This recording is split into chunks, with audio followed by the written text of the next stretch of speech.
붉은 제국의 그림자, 소련의 아프가니스탄 침공, 끝나지 않은 전쟁의 시작.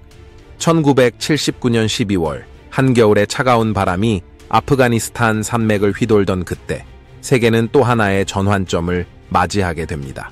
이 전환점은 바로 소련의 아프가니스탄 침공이라는 이름으로 기록되며 냉전 시대의 긴장감을 다시 한번 고조시키는 계기가 되었습니다. 많은 이들이 이 사건을 제2의 베트남 전쟁이라 부르며 강대국이 약소국에 개입할 때 어떤 결과를 낳는지를 뼈저리게 보여주는 사례로 인식하고 있습니다. 이번 이야기는 단순히 한 나라의 군사 개입이 아니라 전 세계 정치 판도에 영향을 미친 역사적 사건에 대한 기록입니다.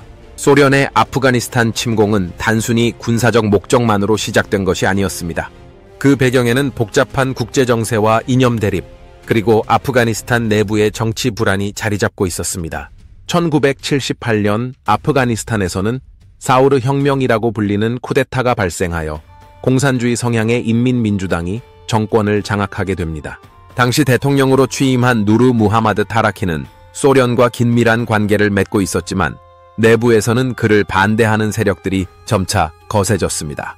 타라키 정권은 공산주의적 개혁을 추진하면서 전통적인 부족사회와 종교 세력을 억압하였고, 이에 대한 반발로 무자헤딘이라는 무장반군이 전국적으로 들고 일어났습니다. 소련은 이 혼란 속에서 자신들의 영향력을 지키고자 개입을 결정하게 됩니다. 1979년 12월 24일 약 10만 명에 달하는 소련군이 아프가니스탄에 진입하면서 본격적인 침공이 시작되었고, 이는 아프가니스탄의 역사와 중동의 질서에 거대한 변화를 초래합니다.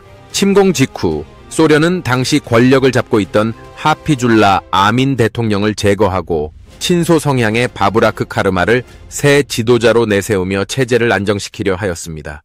그러나 아프가니스탄 국민들의 저항은 그리 만만치 않았습니다.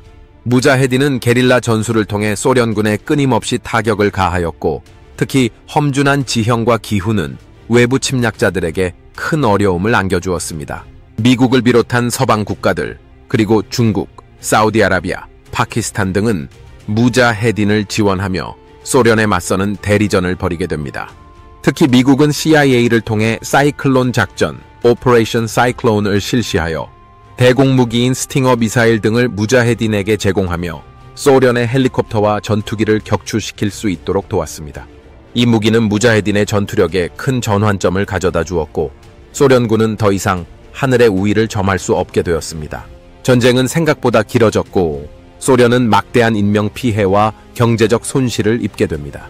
약 10년간 지속된 전쟁 동안 소련군은 공식적으로 약 5천 명이 사망하고 수만 명이 부상당하였으며 민간인 사망자 수는 그 수를 훨씬 넘어 수십만 명에 달합니다. 전쟁은 소련 내에서도 점차 반전 여론을 불러일으켰고, 병사들과 그 가족들은 이 전쟁의 정당성에 대해 의문을 제기하기 시작하였습니다. 결국 1985년 미하일 고르바초프가 소련 서기장으로 취임한 후 그는 이 전쟁이 치유할 수 없는 상처라는 판단을 내리게 되고 철군을 결정하게 됩니다. 1989년 2월 마지막 소련군 병력이 아프가니스탄을 떠나면서 소련의 침공은 끝이 나게 됩니다. 그러나 아프가니스탄의 고통은 거기서 끝나지 않았습니다. 무자헤딘은 이후 서로 다른 이념과 민족, 부족 간 갈등으로 내전에 돌입하였고, 결국 탈레반이 등장하여 또 다른 혼란의 시기를 예고하게 됩니다. 소련은 이 침공으로 인해 국제사회에서 신뢰를 잃었고, 내부적으로도 경제적 몰락과 체제의 붕괴를 향해 더욱 빠르게 나아가게 되었습니다. 이 침공은 결국 1991년 소련 해체로 이어지는 하나의 중요한 역사적 요소가 됩니다. 이처럼 소련의 아프가니스탄 침공은 단지 한 국가의 전쟁이 아니라 냉전의 긴장 구조, 대리전의 복잡한 역학, 그리고 이념의 대립이 만들어낸 비극의 현장이었습니다.